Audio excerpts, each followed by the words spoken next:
ఈ 4 సంవత్సరంలో జగన్ పరిపాలన మీకు ఎలా నచ్చింది? బాగా నచ్చింది, చాలా బాగుందన్న. ఏం బాగుంది? చాలా పేద ప్రజలందరికీ న్యాయం జరుగుతుంది.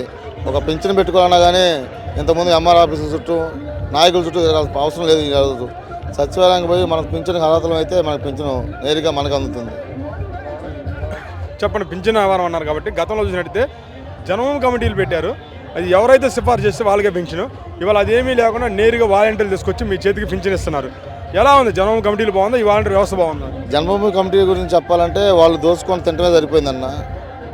జన్మభూమి కమిటీలో సభ్యులకి ఈరోజు జగనన్న ప్రభుత్వం వచ్చిన తర్వాత ఎవరికి దోచుకునేది లేదు. ఇందులో ఏ ఒక్క రూపాయి ఎటు పోవటం లేదు. జగనన్న బటన్ నొక్కితే నేరుగా పేదవాళ్ళకే అకౌంట్లో వస్తున్నాయి. మరి ఇలా కరెంట్ లేనప్పుడు మనం బటన్ నొక్కుతాడు, బటన్ నొక్కుడు ముఖ్యమంత్రి, పథకాలు అయితే అకౌంట్లో పడతలేదు అంటున్నారు. అది ప్రతిపక్షాలు ఎన్నో చెప్పుకుంటూ ఉంటాయి అన్న. ప్రజలకు తెలియాలి అది పడేది పడింది. ప్రజల మొత్తానికి తెలుసు పడేది పడింది. మరి జగన్కి ఇప్పుడు పరిపాలన అనుభవం కూడా లేదు, రాష్ట్రాన్ని అప్పులు గొప్పగా మార్చాను అంటున్నారు. చంద్రబాబుకి అనుభవం ఉండి ఏం చేశాడన్న? 15 సంవత్సరాలు 40 సంవత్సరాలు ఇండస్ట్రీ అని చెప్పుకుంటాడు. ఆయన చేసింది ఏమీ లేదు. 4.5 సంవత్సరంలో రాష్ట్రాన్ని తీర్చిదిద్దిన జగన్మోహన్ రెడ్డి గొప్ప. చెప్పండి, జగన్మోహన్ రెడ్డి అట్లయితే ఈసారి రాబోయే ఎలక్షన్స్లో మళ్ళీ ముఖ్యమంత్రి ప్రభుత్వంగా ఏర్పాటు చేస్తారంటారు. 175 కంపల్సరీ ఏర్పాటు చేస్తాడు. ఎలా సాధ్యం అవుతుంది? 150 అక్కడ కొట్టిన వాళ్ళకి 175 కొట్టడం పెద్ద కష్టమేం కాదన్న. ఏం చేయకుండా 151 కొట్టారు.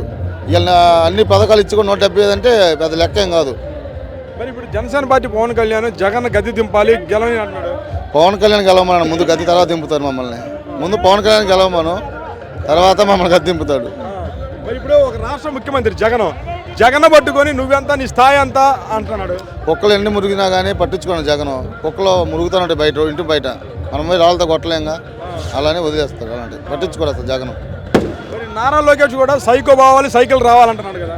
పెద్ద సైకో ఆయనే. ఆ పార్టీకి పిచ్చి పెట్టిన వాళ్ళు మన రోడ్ల మీద తిరిగాడు. కాసిన దూరం నడుస్తాడు, కారు ఎక్కి మళ్ళీ వెళ్తాడు. పాదయాత్ర యోగాలని చెప్పి 10 కిలోమీటర్లు నడుస్తాడు, 20 కిలోమీటర్లు కారులో పోతాడు. ఈరోజు అద్దీంకులో ఉంటే రేపు చిలకూరుపేటలో ఉంటాడు.